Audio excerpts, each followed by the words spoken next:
In this lecture, let me talk about fundamentals of analog transmission.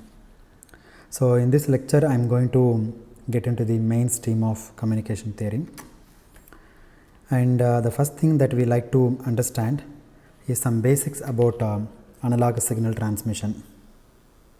So you have analog signal, and if you transmit through the channel,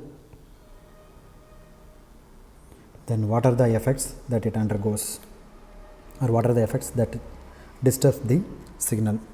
So to keep this discussion simple, we will use a baseband model. Okay, so without modulation we are going to consider. Okay, if you don't do the modulation, then that is called a baseband model. Once you do the modulation, then it is called a passband signal. Okay, passband model. So you take the signal m of t as it is, and give it to the transmitter.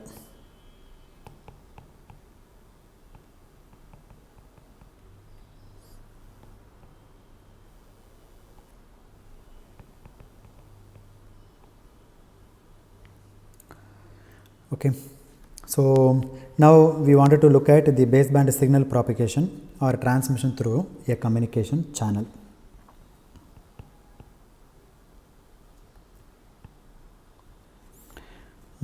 Now suppose we look at the block diagram of a baseband communication signal. It looks like this. The transmitter puts a message and into the channel. The input to the transmitter is m of t. Okay, here m indicates a message, and the output of the transmitter that I am going to denote by x sub of t. The channel has some impulse response, that is hc of f, h suffix c of f, and afterwards the noise is going to be getting added, and that is n of t, and out this part is y of t, and this y of t is given to the receiver. Now we will look at block by block how and what happens. Okay, so output of the transmitter is a waveform or signal x of t, this one, which is typically in the baseband. When I say baseband, it occupies 0 hertz in the spectrum, in their spectrum. For example, the baseband signal, the best example is your voice signal, or you can say music signal. These are all baseband signals. On contrast to this, there is a signal called passband signal, and this does not occupy 0 hertz. That means you modulate by a carrier, then you will get you take a baseband signal and modulate by a carrier, then this will lead to a passband signal.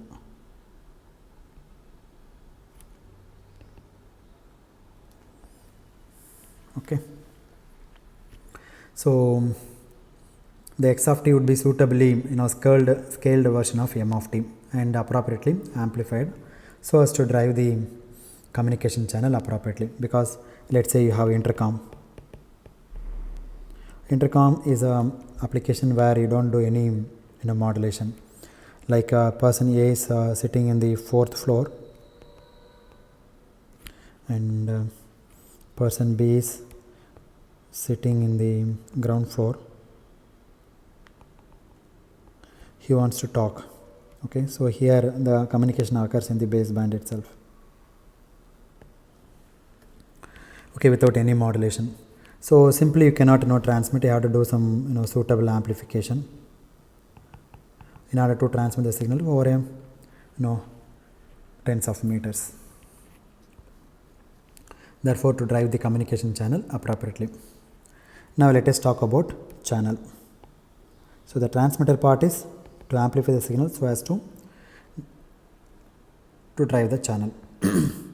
The channel in general can be modeled by two parts.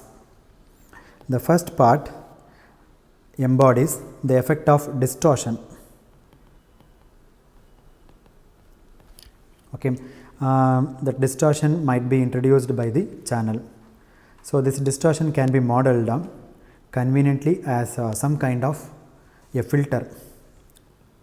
So the distortion can be modeled by some kind of filter. So therefore the channel introduces distortion, and that distortion is modeled by a suitable some kind of a filter. Suitable in the sense some kind of linear filter. It is more appropriate to call linear filter. Therefore the first point is the channel introduces some distortion. Let us see what are these distortions. Okay, distortion, and that distortion can be modeled by a filter, more appropriate linear filter. Okay, now what do you mean by that? Because the channel can modify the amplitude of the signal,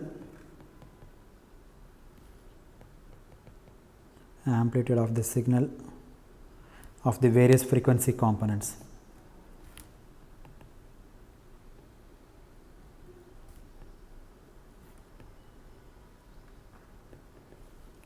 And it can modify the phase of the various frequency components. So it can do two things to the signal. The channel can do two things.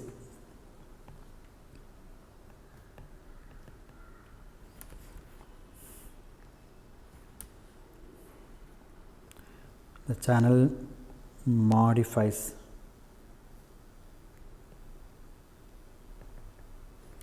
here also the channel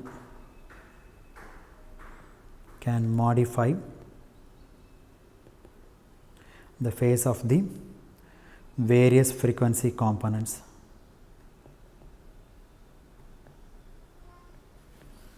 Okay, like when I say various frequency components, because the signal contains different frequency components. For example, if you take voice, the voice, the frequency lies between, like let's say 300 hertz to 3300 hertz.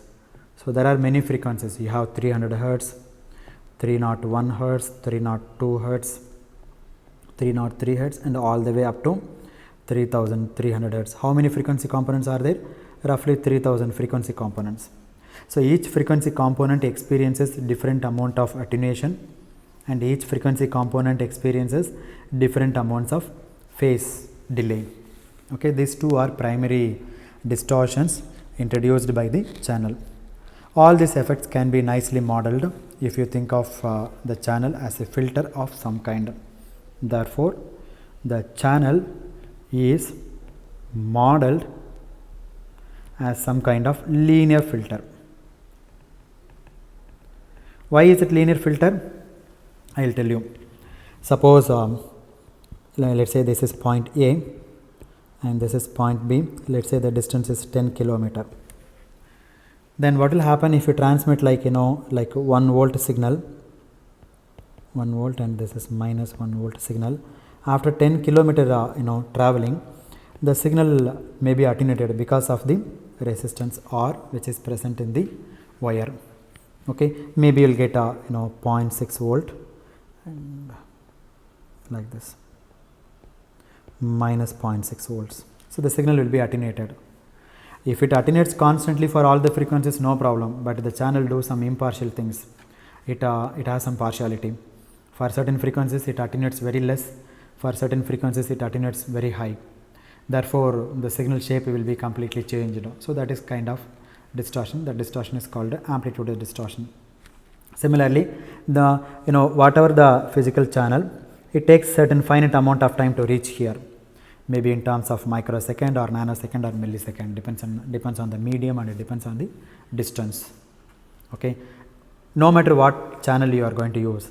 Suppose you have a water in the tank, you put a pipe and let's say the pipe is around 100 meters. The moment you open the valve, it takes certain amount of time to flow and reach this point B, right? Maybe some 10 seconds or 20 seconds or 30 seconds, depends on the pipe and friction inside the pipe. Similarly, if you pump the signal or if you send the signal, electrical signal, it takes some finite amount of time. So therefore, there will be some delay. Instantaneously, the signal will not be reached at the point B. So therefore, there will be some finite amount of delay. If that delay is constant for all the frequency components, then it is not at all a problem. Okay, delay is acceptable, because that is the thing where we need to live. But the channel does something unfavor thing, that is it delays certain frequency component very less, and for some other frequency component it gives more amount of delay. Again, it is creating some kind of problem. 1 second, I will be back.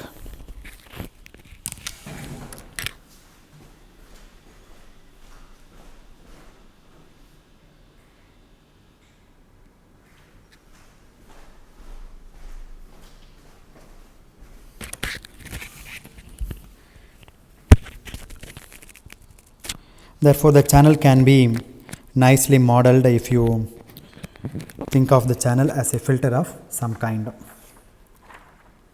So, why do we model? So, this is the typical channel does. So, it attenuates your signal, and also there will be some amount of delay to reach from point A to point B. Now, what shall we do? How can I model the channel as a linear filter? Because if you send a signal through a filter,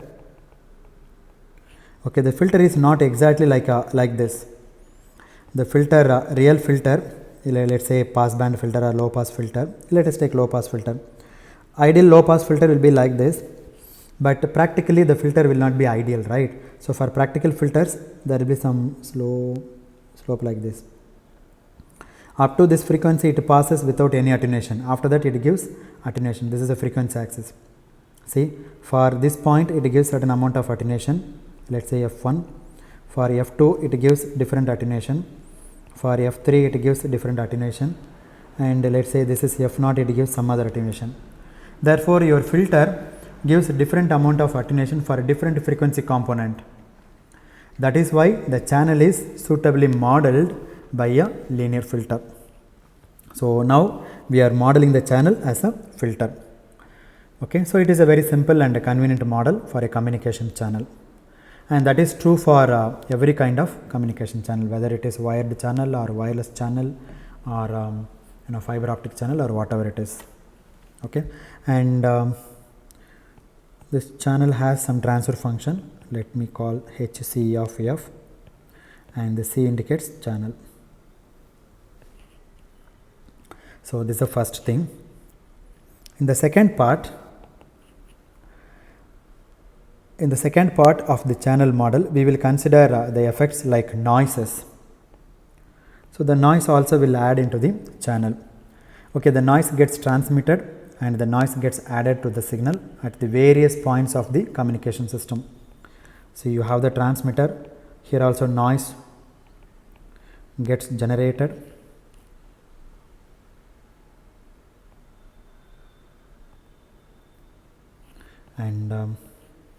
And here also noise gets added, and the receiver part also the noise gets generated. So this all these noise are combined, clubbed together, and we will put like this channel and put a plus symbol. That's it. Generally, when we analyze communication system, we will not add the noise, even though the noise is generated at the transmitter, but we will put here only. And even though the noise is generated at the receiver, but we will put separately with the channel only. So the channel will be blamed for everything. Frankly speaking, the noise is generated everywhere, right from the transmitter up to the receiver. But even if it is generated, that we are going to put here. So let's say this is noise N1, and here noise N2, and here noise N3. This all are put together and called N1, N2 and N3, and we assume that there is no noise in the transmitter because this N1 is added here. Okay, therefore the noise gets added to the signal at various points of the communication system, like starting from the transmitter going right up to the receiver. So all these effects again will be clubbed into the channel. Okay, so I am just adding here and clubbed together into the channel. Therefore the channel will have a second part which is denoted like this. So HC of F, then the noise gets added, and the noise is denoted by N of T. That's all. Okay, which adds some noise to the output of the channel of an appropriate kind. So the receiver signal, let us call it by Y of T. It contains the effects of transmission through this channel and addition of some noise. Okay, therefore your Y of T is equal to X of T plus some noise N of T. What is X of T? X of T is the output of your channel. If you go back, you can see that's what I mentioned in the beginning of the lecture.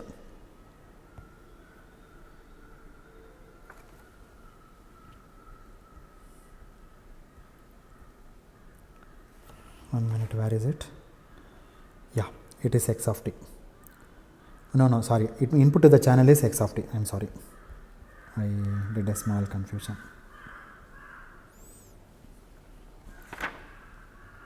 Okay, so not this one. Let us, for the time being, let us forget about this. Okay, so the receiver is supposed to work on this input Y of T to produce, let me call this as Y of T, and this is given to the receiver. Okay, so the job of your receiver is to produce the replica of your transmitted message. Okay, the transmitted message is X of T. The output of the transmitter is X of T, and the input to the transmitter is M of T. So M of T is the original message. Therefore your Y of T is given to the receiver. Okay, now let us say the output of the receiver is M of T plus some residual amount of noise N of T, because the output of the receiver is the replica of the transmitted message. What is the transmitted message? M of T. Okay, so there is an input noise here, N of T, and the receiver will try to eliminate as much of this noise as possible. Okay, so but it cannot eliminate the noise completely. Why? See, let us say this is my M of T. No, let me draw in the frequency domain. My spectrum like this, let us say 4 kilohertz frequency. This is a power spectrum of my message signal M of T, or let me call M of omega. Okay, now the noise also exists in this band. So this noise will get mixed with in this band also. The noise may have like this frequency component. So this and that will get mixed up, and I cannot eliminate the noise completely. Of course, I can eliminate the noise to a certain extent. Out of this band I can eliminate completely, no problem at all. After 4 kilohertz I can eliminate the noise completely, but within the band of interest I cannot eliminate completely. Therefore, we always believe that, or we always ask the receiver to eliminate the noise as much as possible, but we cannot expect the receiver, or we cannot ask the receiver to eliminate the noise completely.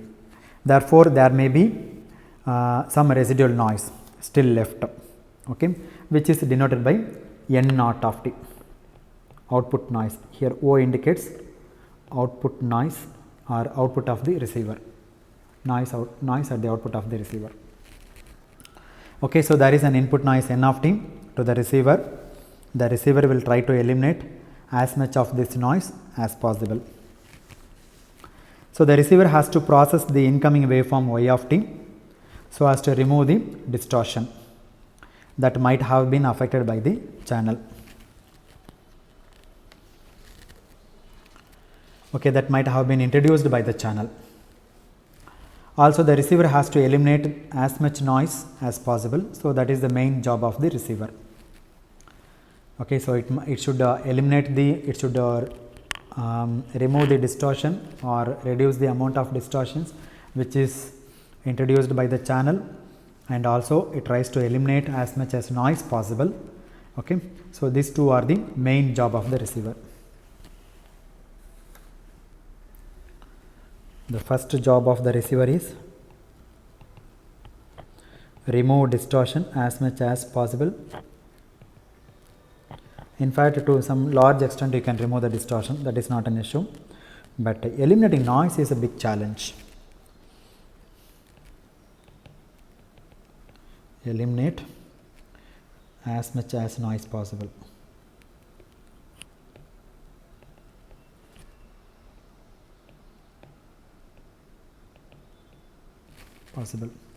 Now, this is a framework in which we have to carry out the discussion for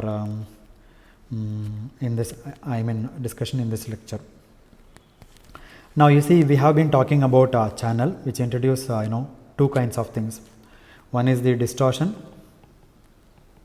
and another one is the noise effect, like Hc of f and the noise n of t. These two things. Okay, so this essentially carries out what you say distortion, the channel, and this is noise, which is an additive nature. So it is additive, additive nature, not multiplicative noise, it is additive noise. Okay, so in this lecture particularly, let us first discuss only about the distortion part. Leave aside the noise part. Let us assume the noise is 0.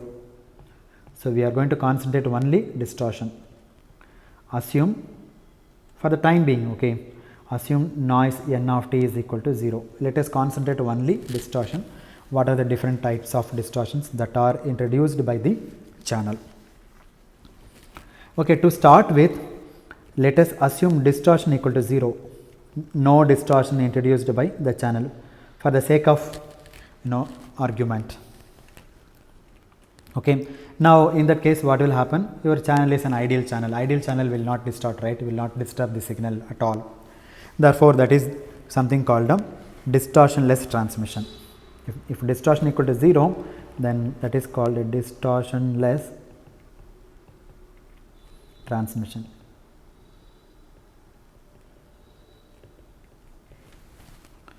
And in this discussion, we will ignore the, as I said, the presence of noise. Let us assume that the noise is not there at all, at least in this lecture. So, we will be assuming that n of t equal to 0, because we want to concentrate on what kinds of distortion the channel can introduce and understand their nature and see whether we can do something about it at the receiver. Is it possible to eliminate the distortion which are introduced by the channel? Okay, do something at the receiver or come up with a suitable circuit so that you can eliminate the distortion. Okay, so just to simplify the discussion, assume n of t equal to 0. This is only for to simplify the discussion, nothing else. If you can consider noise also, then it's very difficult to understand.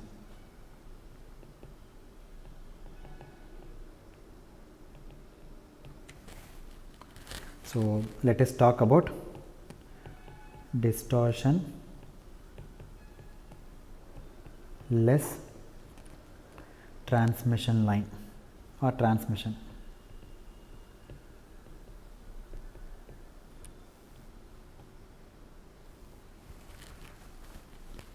Okay, so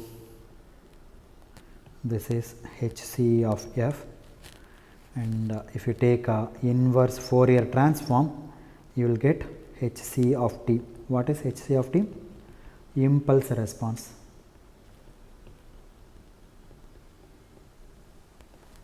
And the input to the system is x of t, the output of the transmitter. and let us call this is y of t.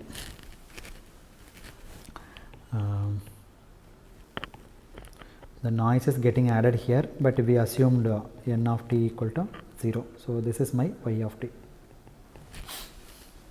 So, the received signal y of t is basically the transmitted signal x of t convolved with the filter impulse response. This is a filter, right? The channel is modeled as a filter, linear filter. Its impulse response is hc of t, okay, which models the channel. So, therefore, y of t is equal to x of t convolved with the impulse response of the filter hc of t. Okay.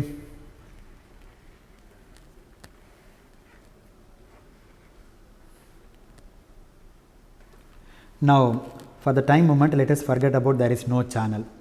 Okay. Lot of assumptions I am doing here. Assume no channel for the time being. There is no channel, then what will happen? Your x of t directly comes to y of t, right? In between there is no channel. Let us assume that there is no channel. Just for a hypothetical assumption. Okay, so the signal at the input to the receiver y of t is just a replica of the transmitted signal without distortion. We assume that there is no channel. So, this is given to receiver. See, x of t is given to the channel, and here noise, n of t, this also we assumed 0, and this is given to the receiver, and this signal is y of t. Now, assume that the channel is not there. That means what? Your y of t is equal to x of t plus n of t is 0. So, it is simply x of t. So, y of t is just the replica of the transmitted signal x of t without a distortion. That is the ideal thing. Okay, this is the ideal condition, but it never happens in practical life. Ideal condition. If a channel does like this, then you can call the channel ideal channel. So, y of t should be replica of x of t without a distortion.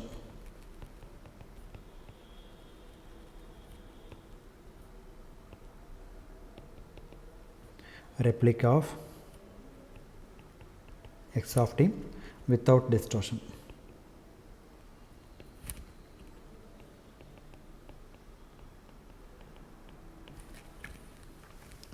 So, how can we express this relationship mathematically? Because this I cannot write like this straight away. I cannot know y of t equal to x of t like that. I cannot write. Okay, now I need to write mathematically in an acceptable manner. Okay, so what kind of effects we can tolerate, and what kinds of effect we cannot tolerate. Okay, see, there are two things you can tolerate. The first one is scaling effect. As I said in the beginning of the lecture, see, this is a point A and this is point B, and the distance is 10 kilometer. If we send 1 volt peak to peak, minus 1 volt, peak to peak 2 volts, then you may get some peak to peak 1.2 volts, minus 0.6, 1.2 volt peak to peak. So, this is acceptable. Why? If the signal is getting attenuated, then you can put an amplifier, suitable amplifier, and you can amplify it. Amplification is not at all a problem. Okay, so you can tolerate the scaling effect. This is called a scaling effect. Originally you sent 1 volt, but at the receiver you got 0.6. So, that is called a scaling effect. If the signal gets attenuated, it does not matter, and that is not distortion. If it simply gets attenuated equally for all the frequencies, I can compensate that attenuation by employing a suitable amplifier. Okay. The other thing that I can tolerate is some delay. Whether you tolerate or don't tolerate, there will be always delay. There will always be delay, but the delay should be same for all the frequency component. Okay. So, we can tolerate some propagation delay. After all, the signal has to physically propagate from one point to the other, right? It has to travel for about 10 kilometers, See, the delay is very significant if you take satellite communication. See, this is your ground station, and the satellite is sitting somewhere else. Let us say the distance is 36,000 kilometers, up and down 72,000 kilometers. You can calculate time delay, how much time it takes. So, velocity by distance, you can find out how much time it takes, or distance by velocity, say distance is 72,000 kilometers, it is in terms of meters divided by velocity 3 times 10 to the power of 8 meters per second. This meter will get cancelled, so seconds will come to the numerator, so it is time in seconds. Now I can do the calculation, 2 times 6, 4 times 12, and then 1, 2, 3 and 6, so 24 into 6 divided by 10 to the 8, and I can cancel 10 to the power of minus 2, so 24 times 10 to the power of minus 2 seconds. So this is a time delay. So this delay, after all, you have to accept it. You cannot communicate within less than this amount of time delay. So time delay is everywhere. Okay, whether you take printed circuit board, or you take maybe in the printed circuit board the delay is in terms of femtoseconds or nanoseconds. If it is satellite communication, it is in terms of seconds. Okay, so we can tolerate the propagation delay, okay, and no matter what form in which it propagates, the delay will be always there. So it will take a finite amount of time to do so. So there will be some delay. So as large as the received signal differs from the transmitted signal only in terms of amplitude, that is scaling factor. That scaling factor should be constant for all frequency. Again and again I am stressing this point. And constant delay, then no problem at all. Okay, then that is acceptable to us as a received signal. Therefore, y of t is some scaled version of k times x of t, and the delay is captured by k times x of t minus td. So this is the mathematical model for an ideal channel. So ideally speaking, the distortionless transmission, we meant that y of t is some constant k times with x of t, which is delayed by some amount td, or the delay is negligible. So this is the condition for distortionless transmission.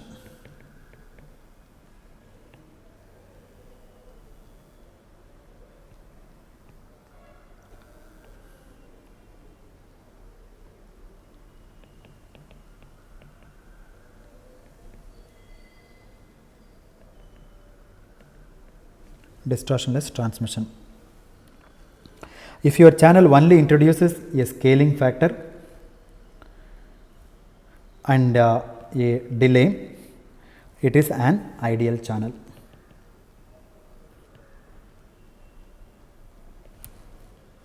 Nothing could be better than this. Okay, when channel is varying, such type of channel is very friendly channel, and that is the kind of channel that we are looking for. Now let us look at this effect in frequency domain. If you take Fourier transform, then y of f is equal to k times x of f times e to the minus j times 2 pi f t suffix d. Now you bring this y of f to the denominator in the left hand side, then y of f divided by x of f, which is equal to k times e to the minus j 2 pi f naught TD. I'm sorry, this is not f naught, it is f only. F is a variable, right? So I cannot put f naught. So this is a transfer function in the frequency domain. Sorry, transfer functions, it should be in the frequency domain only. It's a transfer function. Transfer function of ideal channel.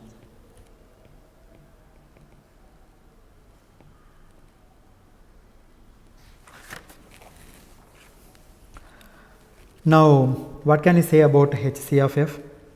This is HC of f transfer function, k times e to the minus j 2 pi f naught, sorry, 2 pi f TD, there is no naught here, 2 pi f TD. Now, what are the observations that we can make from this?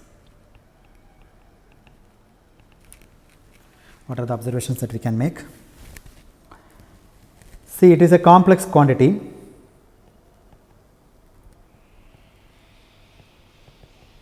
If it is complex quantity, then I can plot two things. One is magnitude plot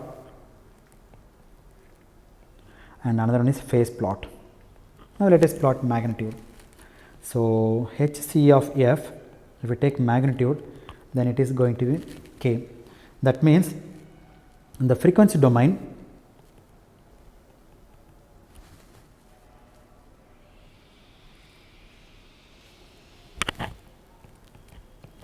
HC of f, it is constant k, irrespective of the frequency f.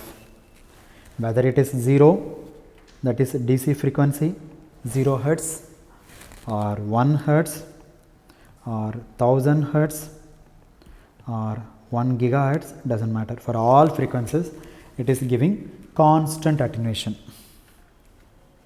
So, that is the first point. And the second one is, let me plot phase plot. If you plot the phase plot, then it is like this, and the slope is minus 2 pi TD, and again this is a linear function of frequency, this is theta, phase of the transfer function. Okay. So, again the phase is linear. So, therefore, the ideal channel HC of f has a transfer function given by this constant times e to the j 2 pi f t naught.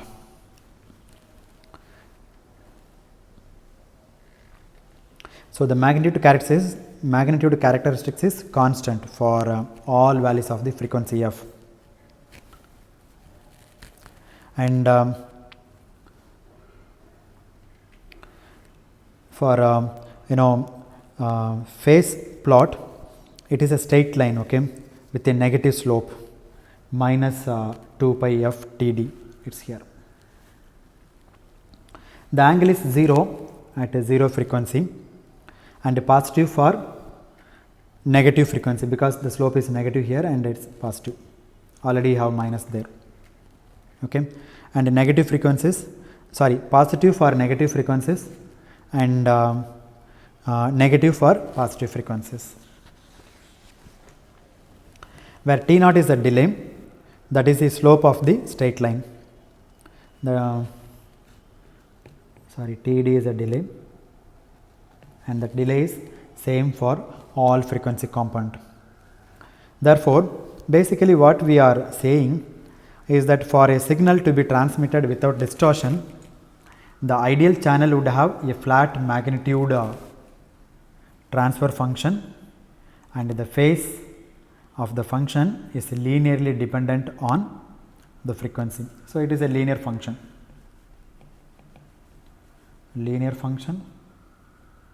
and this is constant for all frequencies.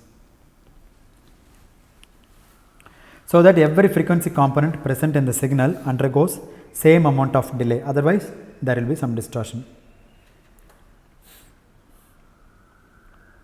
Okay. So,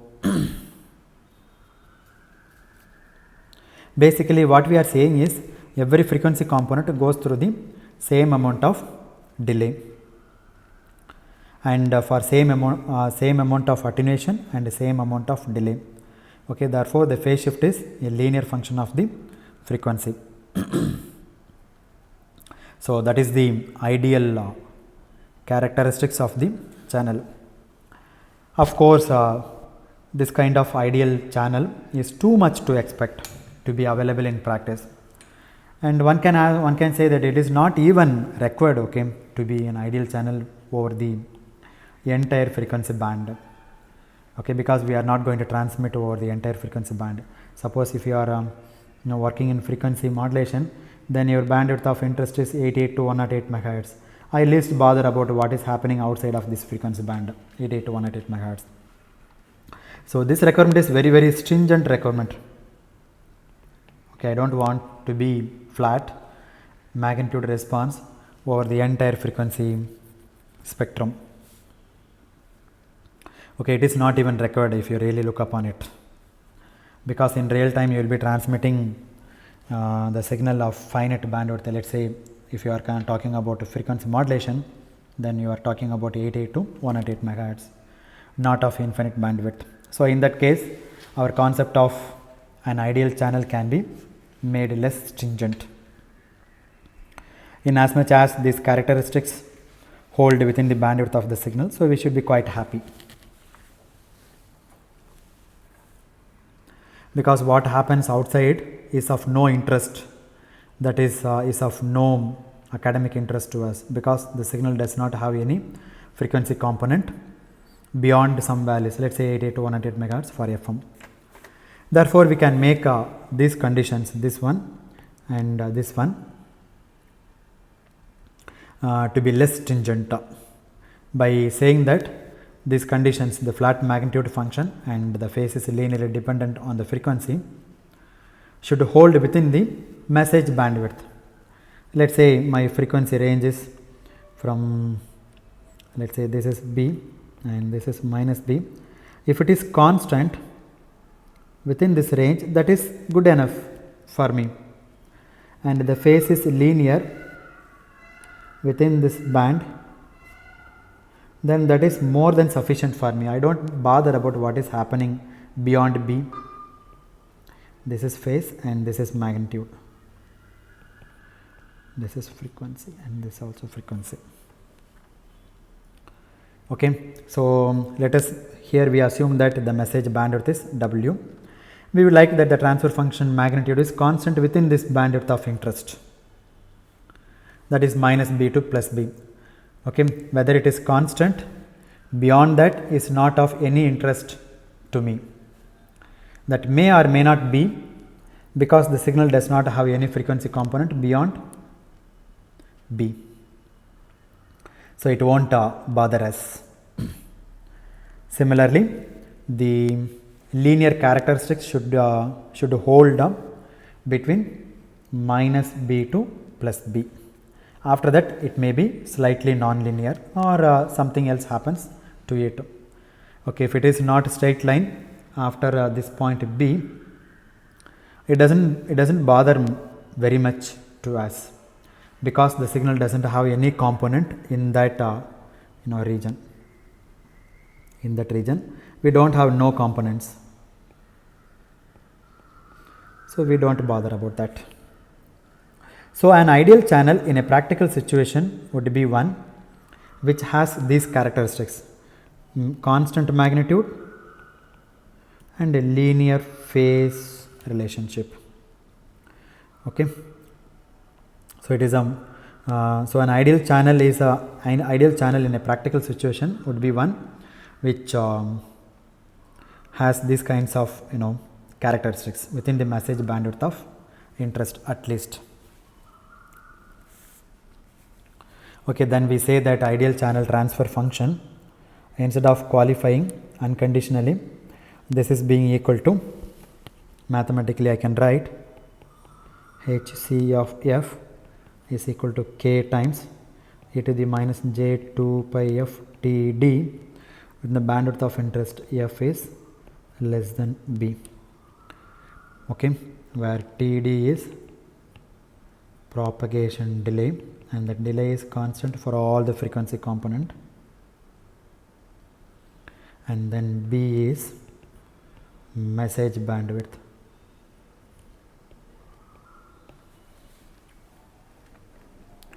So this is our condition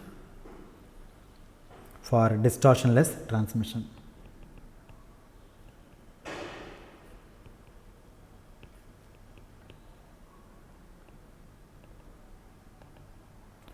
Now this is what the ideal channel is supposed to be. But channels unfortunately do not in practice even meet this less stringent condition. This is less stringent condition, but in practice no channel will meet even this less stringent condition, even within the bandwidth of interest.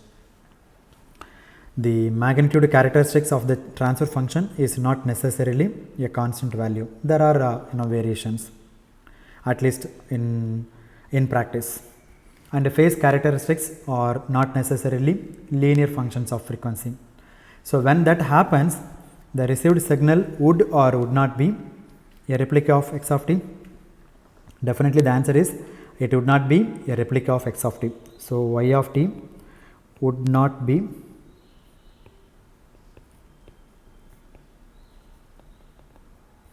replica of x of t, because it will now go through a convolution of x of t. Y of t is convolution of x of t with hc of t. That hc of t has some kind of response, that is impulse response. Okay, for the ideal case, what is the impulse response like? hc of t equal to del of t for ideal case. Okay, the impulse response is an impulse function itself for the ideal case. Okay, the impulse response is an impulse function. That is why whatever the signal you transmit, it gets in the same form at the receiver. But in practice, it will not be so. If these conditions are not satisfied, that is constant amplitude and linear phase, what kind of distortions can be introduced? That is the thing that we would like to discuss. So let us move on to type of distortions. So slowly we are moving from ideal channel to non-ideal channel, that is practical channel. Type of distortions.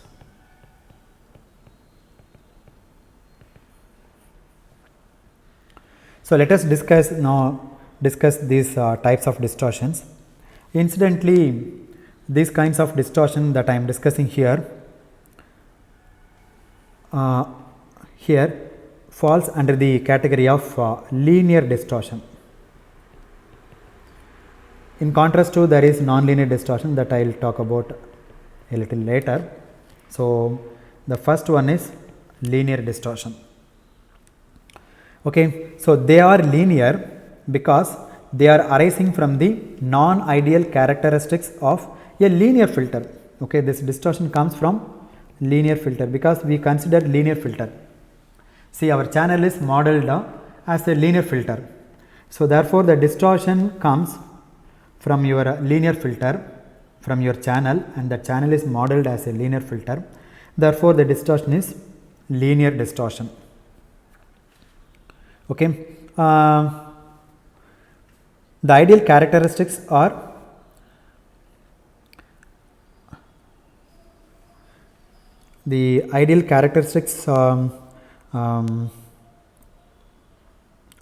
or it should be a linear filter. Okay, but besides linearity, we want the magnitude of the transfer function should be constant, but that is not happening.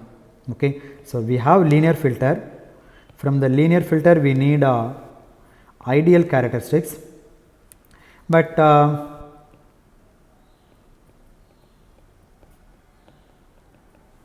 okay, we need, but unfortunately that is not possible, ideal characteristics.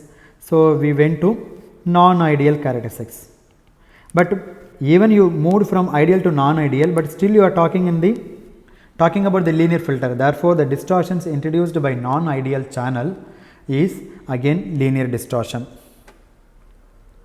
Okay, therefore the linear filter may also have magnitude transfer function which is not constant. It doesn't mean that non-linear filter will produce non-ideal characteristics. Even linear filter also will produce a transfer function, magnitude transfer function, which is not constant. So any filter usually will not have that. So when that is so, then one kind of distortion is introduced. Okay, so that is called amplitude distortion. Now in the second case, if the phase characteristics are not linear with respect to the frequency, if it is not linear, okay, then that leads to another kind of distortion. So there are two types of distortion. One is due to the the magnitude transfer function which is not constant, and another one is due to the non-linear with respect to the frequency. But both these kinds of distortions are linear, okay, linear distortions, because they are arising from the linear filter, non-ideal characteristics of the linear filter. These two types of distortions are arising from the non-ideal characteristics of the linear filter, which is modeling the channel. So there are two kinds of linear distortion. One is called amplitude distortion,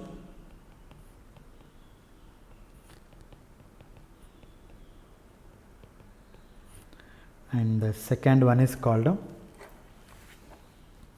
phase distortion. Okay, first let me complete amplitude distortion, and then we will move on to delay distortion or phase distortion.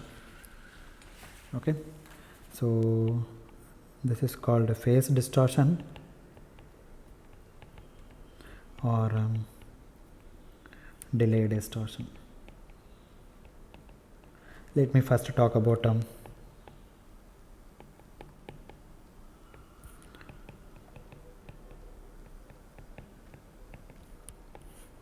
amplitude distortion.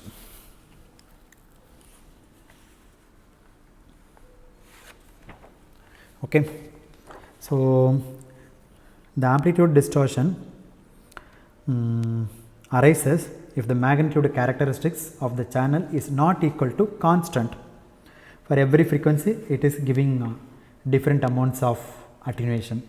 Therefore, the magnitude of the transfer function is not equal to constant, where k is a constant. Then we say that over the bandwidth of interest, we say that the channel is introducing amplitude distortion, where k denotes the attenuation. Okay, so in that sense, that the different frequency component present in the message waveform m of t are being amplified or attenuated differently by the channel. See, one frequency components attenuated very severely, and some other frequency components are attenuated slightly. Okay, so it distorts the signal. Okay, so in this case, certain frequency components may be attenuated less, and certain other frequency components may be attenuated more. So this relative difference in treatment, partiality in terms of attenuation, causes amplitude distortion. Therefore, the attenuation is partial here. Okay, one frequency component gets very good welcome by the channel, and one frequency will get very bad treatment by the channel. So that is unfair, but generally the channel does actually. Okay, so that is a sad part. It is not like human beings are partial. They always do partiality, but the channel also does like that only. So it's very unfortunate what to do. So this relative difference in treatment in terms of attenuation causes amplitude distortion. So this amplitude distortion does not tell us what kind of effect take place on the output waveform. So this is the characterization in the frequency domain. Okay, but in the frequency domain, the channel does in the time domain, the channel does not say anything about that. So do not think of any other connotation of amplitude distortion, okay, in the time domain.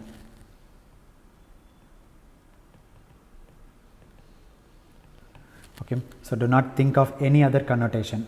of amplitude distortion in the time domain other than one implied in the frequency domain. So every frequency component experiences different attenuation. So I cannot say something about in the time domain. Okay, does not tell us anything specific about what kind of waveform you might see. That should be very clear, so this should be very clear in your mind. For example, I will give you typical attenuation characteristics that you might see in the telephone channel, for example. So usually these magnitude characteristics are plotted on log scale. Okay, log scale. So I am plotting here minus 20 times log of Hc of f. I am sorry, this is frequency, and this one is minus 20 times log of magnitude of Hc of f, and the response is in decibels, the amplitude response in decibels. So the units are dB. Okay, so a typical characteristics that you might see may look something like this. Let's say this is 300 hertz and this is somewhere 3300 hertz, or roughly you can say 4 kilohertz, no problem. So like this. Okay, so you can see that there is a lot of variation. Okay, let's say this is the maximum value and this is the minimum value, and this height is delta, amount of attenuation difference between the frequency component which goes through. Maybe I think this is the highest frequency component. Let me call this is a delta.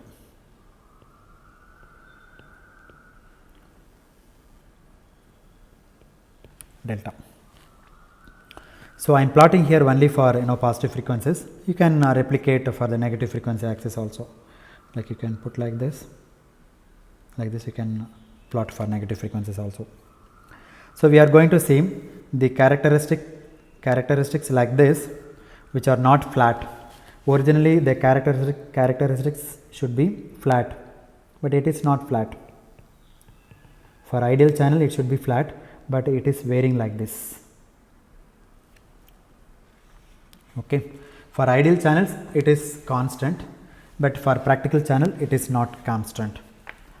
As long as this delta is small, the difference between the highest attenuation and the lowest attenuation is small, then you can ignore it. It's not a problem, it doesn't matter, and effectively it does not matter very much. Okay, now one can ask a question, what is the extent to which you can tolerate it? Okay, when this variation, this delta is within a dB, 1 dB or so, that is a rule of thumb. Okay, so you have to remember, then you can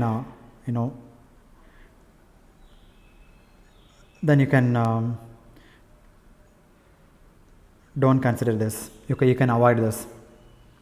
Okay, and this amplitude distortion is negligible and we can ignore it. But if it is more than a dB, 1 dB, it becomes significant, and we have to take that into account at the receiver. You have to compensate that amplitude distortion, otherwise you cannot reproduce the replica of the transmitted signal. But if it is more than a dB, it becomes significant. So that's it. That is what amplitude distortion. Okay, as against this we have the second kind of linear distortion, which we call by the name of phase distortion or delay distortion.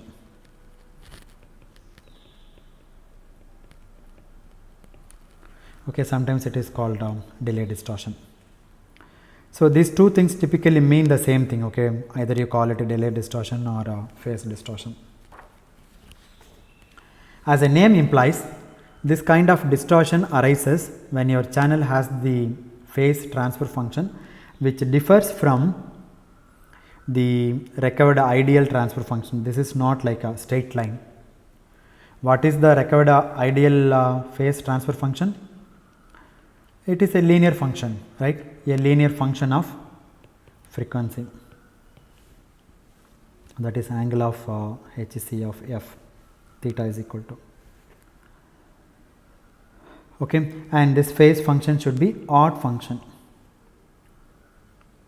A real filter will have the phase function as an odd function, doesn't matter whether it is ideal channel or non-ideal channel, the phase function is always odd. That is not a big issue. Okay, but the characteristics differs from the linear characteristics. It is no more linear within the bandwidth of the interest. So we get the phase distortion.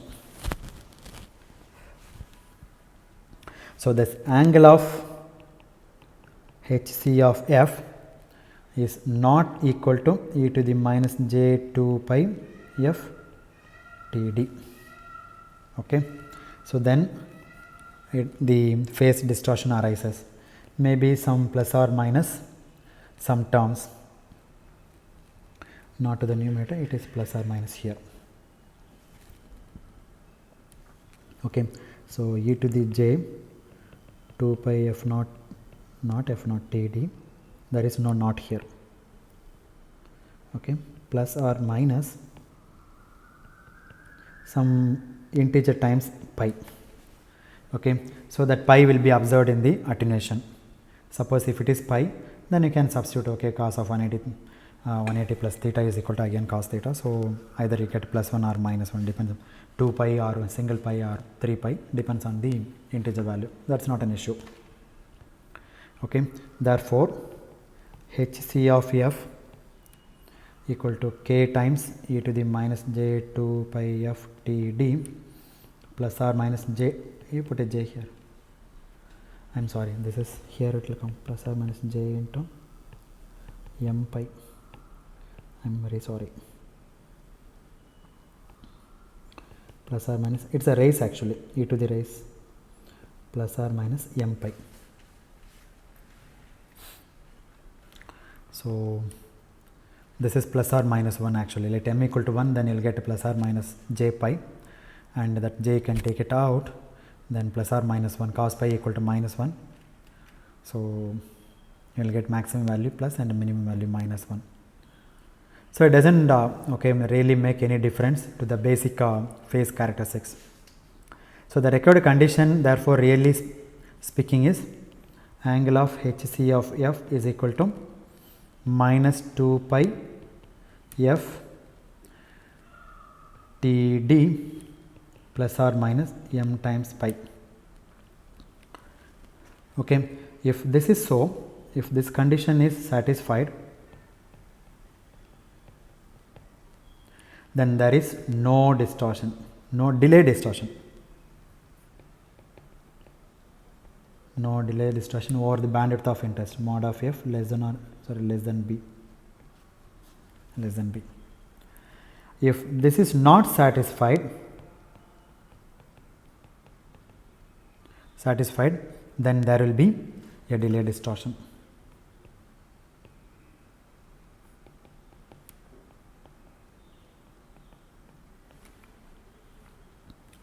Now what is the amount of delay introduced at frequency f naught? The answer is Td.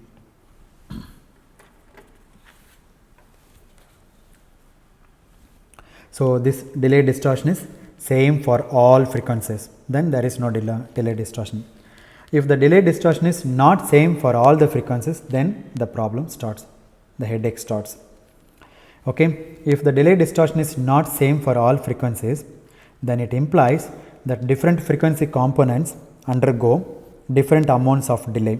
Okay, f1 will go let us say t1 delay, f2 will go t2 delay, t1 seconds, and this is t2 seconds. For example, you take a voice signal 300 to 3300, then 300 will go the delay of t1 seconds, 301 hertz will go to t2 seconds, 302 will go to t3 seconds, then every frequency will undergo different amounts of delay. That is why when you combine all these frequencies together at the output end, At the output end, the signal does not appear to be the same as we started with. Okay, at the transmitter you started with a particular signal, and at the receiver the different frequency component arrives with a different time gap, so that it is completely collapsed. So if this linear characteristics does not hold, it implies different delays for different components. So that is why we also call it delay distortion. So every frequency component present in the message signal undergo a same amount of delay, then there is no delay distortion or no phase distortion. If different frequency components undergo different amounts of delay, then there is a delay distortion. Now fortunately, in analog signal transmission like speech, particularly speech, delay distortion is not of much consequence. Okay, delay distortion you can tolerate even if there is some distortion, especially in delay, not amplitude. Okay, now what is the reason? Because the reason is very simple, because our ear is insensitive. Okay, ear is insensitive to delay distortion. This happens to be a property of our human perception or hearing. Okay, for speech this is the exceptional situation.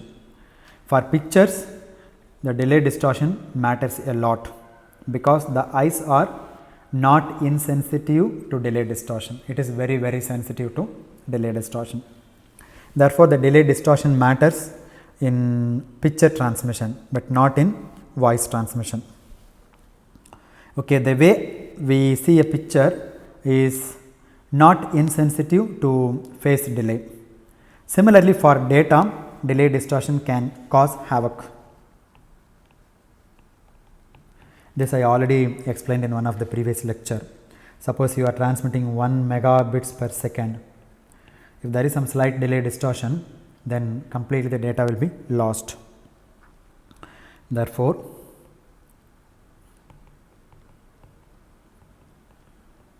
delay distortion not important. Delay distortion is not important in speech transmission.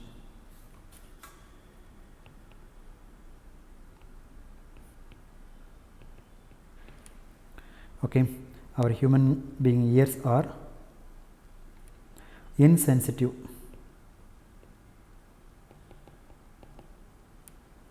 to delay distortion.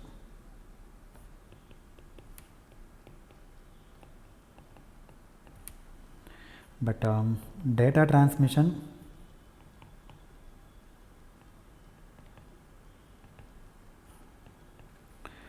high sensitive to delay distortion. High sensitive to delay distortion.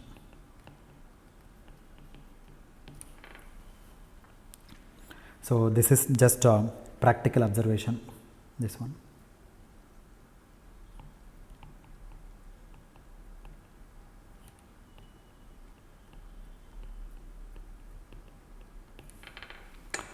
Okay. So delay distortion is not very important in this important in speech transmission. When your message signal is basically your speech signal, what we are saying is, if the message signal happens to be a speech signal and if the channel introduces delay distortion, we are not too much worried about it, and the reason is because ears are insensitive to this kind of distortion. So to understand why that is so, of course you have to go into how the ear perceives the signal. We are not going to go into that right now, that is just a matter of information for you. On the other hand, a delay distortion becomes fatal, okay, if it is present particularly in data transmission. So data transmission is highly sensitive to delay distortion. Similarly, for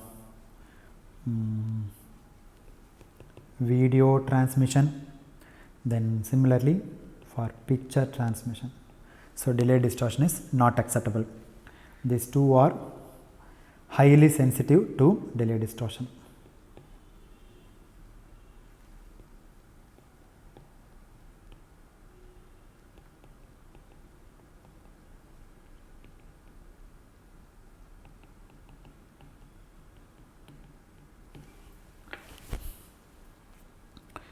So in any kind of pulse transmission, data transmission is a special case of that. Delay distortion is going to be fatal. It causes a very severe kind of distortion, and if you do not take that into account in designing your receiver, you will not be able to do a good digital communication. Especially this is very important in digital communication system. So these are the two kinds of distortion which fall within the domain of what I have mentioned as linear distortion, which whether we have amplitude distortion or delay distortion.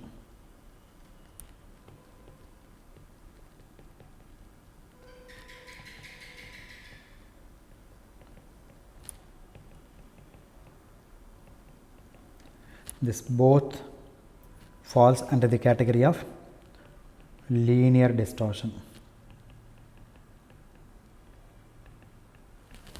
Okay.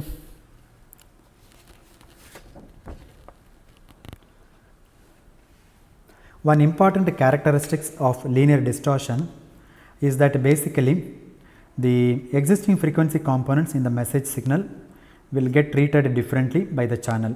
Okay, one frequency component will be treated differently from the other frequency component. Okay, so either in terms of attenuation characteristics at different frequencies or delay characteristics in terms of delay characteristics at different frequencies. Okay, so one nice thing about a linear distortion is, at least in theory, in concept, it is very easy to compensate for it. Okay, so whatever the delay distortion or amplitude distortion, somehow you can compensate at the receiver. To some extent, you can compensate at the receiver. Okay, you put a filter, and that filter has the reciprocal of the channel transfer function. For example, see your channel transfer function is hc of f, and this guy introduces amplitude distortion and delay distortion, right? You put one more filter here, h equivalent of f, and this is just inverse of this guy. Whatever the amplitude distortion it introduces, you design a equalizer such that, you design a filter such that it has the characteristics just inverse of your amplitude distortion and inverse of delay distortion, so that the amplitude distortion and delay distortion will be compensated. Okay, so in theory it is possible to remove the linear distortion through a process called equalization or equalizer. You put a equalizer and remove these two types of linear distortion, and of course that will have to be done at the receiver.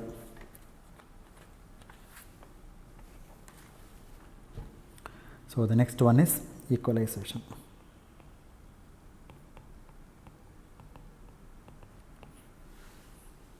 So you have the channel, and this channel introduces amplitude distortion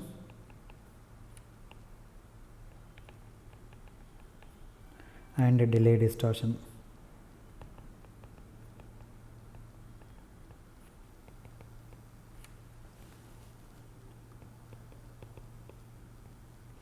Okay, now what you do, see what we are saying is the message signal goes through the channel with the transfer function hc of f. So what we must do at the receiver is have a filter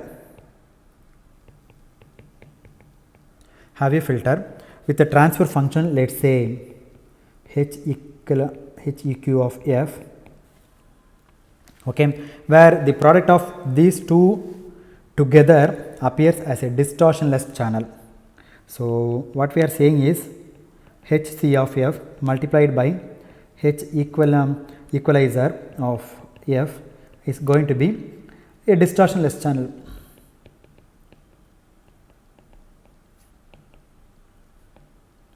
What is the condition for a distortionless channel? It is going to be k times e to the minus j 2 pi f some delay Td. Let me call Td dash. Okay. Therefore, H equalizer of F is equal to k times e to the minus j 2 pi f Td dash divided by Hc of F. So, design a filter, design an equalizer such that it has the transfer function like this. Okay. So, this is your actual channel and this is your equalizer.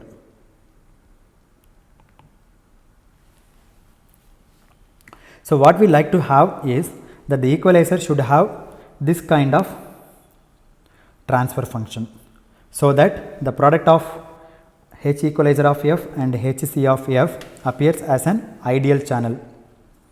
The product of these two are not transfer function, okay, that the signal will see or the message will see, and that okay, it is not a transfer function that the message signal will see. Therefore, H equivalent of F, Hc of F is equal to k times e to the minus j 2 pi f Td, where Td is the propagation delay, and of course, the bandwidth of interest is minus mod of f less than equal to less than b. So, this is a record only for mod of f less than b. Okay. You can think of the product as some kind of an equivalent channel which satisfies the ideal characteristics. So, in theory it is possible to take care of linear distortions perfectly. Of course, things are not as simple as they appear here, okay, in practice, in reality. So, theory is perfectly fine here, but in practice you can imagine there will be a lot of difficulties in actually implementing such an equalizer. So, there are two major difficulties that we will come up when you try to realize this practically. So, the first one is, the first difficulty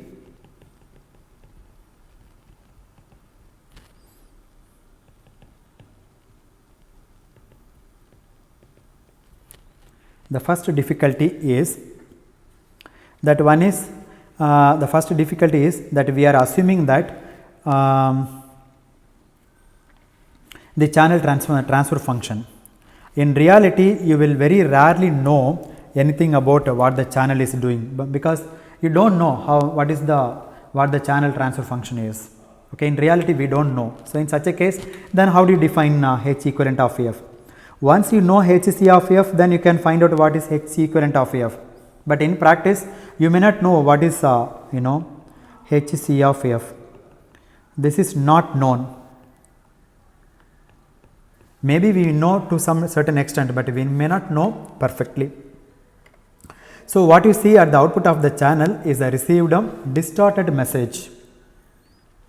You know nothing about the channel. So, in that case, how do you find out H equivalent of F? It is slightly difficult. So, unless you do something special or unless you make a special effort to learn about the channel characteristics, there is no question of trying to equalize for it. So, that of course means that there is a more complication to learn the channel characteristics, so that you can implement an equalizer filter, okay, which is of this kind is a non-trivial effort. So, therefore, knowing about the channel is a non-trivial effort.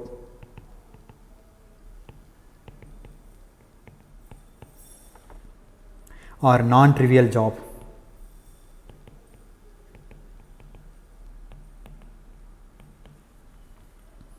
Okay.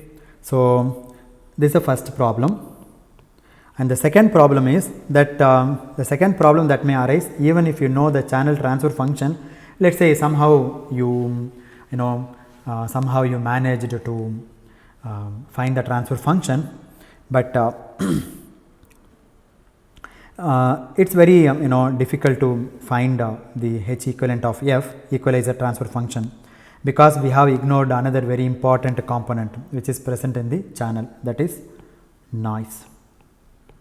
Even if you know the channel behavior, it is very difficult to find the H equivalent of F. Why? Because of the noise. Suppose the channel HC of F has null in the range of some frequency components, that is within the message bandwidth of interest. For a few frequencies or in the neighborhood of some frequencies, the channel exhibits very deep attenuation or very large attenuation. Suppose if it happens, then what will be the required equalizer characteristics at the frequencies, at those frequencies? Very large amplification.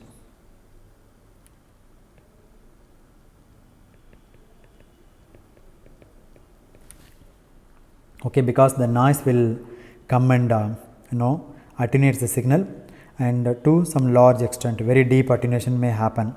Okay, the channel exhibits very deep attenuation, therefore some frequency component will undergo large attenuation and some other frequency components will undergo less attenuation due to noise. So in that case you cannot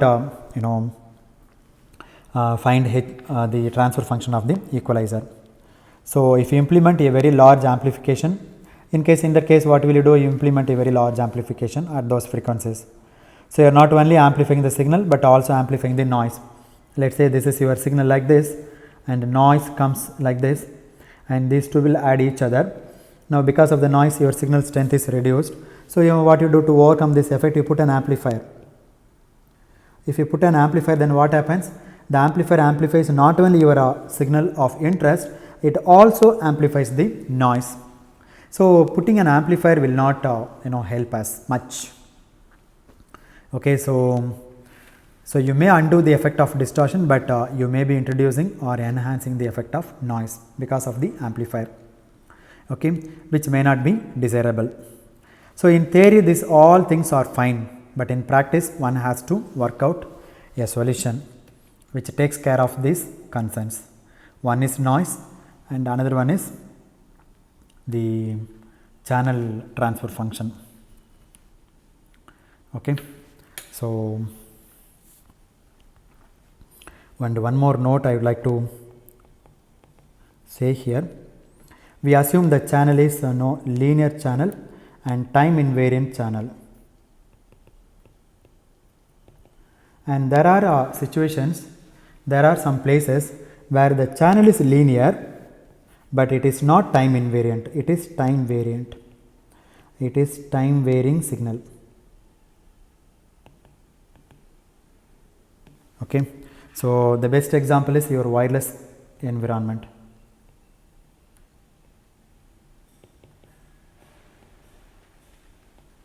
Wireless environment. Okay, it is proper to think of the channel as a linear time invariant system. Okay, now sometimes the channel may not be linear time invariant, it is a linear but non time varying system. Okay, so you can model it as a linear filter but not necessarily time invariant filter. Okay, for example, a wireless channel in which there are lots of reflections on various objects in the propagation path. These objects are keep moving or you keep moving. So obviously it is a linear characteristics but it has not time invariant. Okay, so wireless channels has linear time invariant characteristics, time varying characteristics.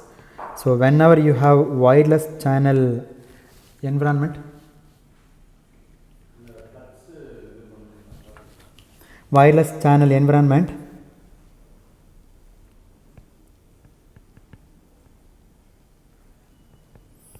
then it is linear and time varying system. Okay.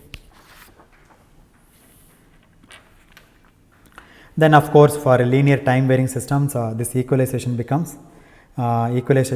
business becomes even more difficult, because not only you don't know the transfer function of the channel, but also it keeps varying with time. In case somehow you find the channel transfer function, but the channel transfer function is not constant over time. Maybe today it gives one channel transfer function and tomorrow it may be something else. So in that case it is very difficult to handle. It is difficult to handle both theoretically as well as practically. It becomes a very major issue. But these are the issues which are beyond the scope of this course.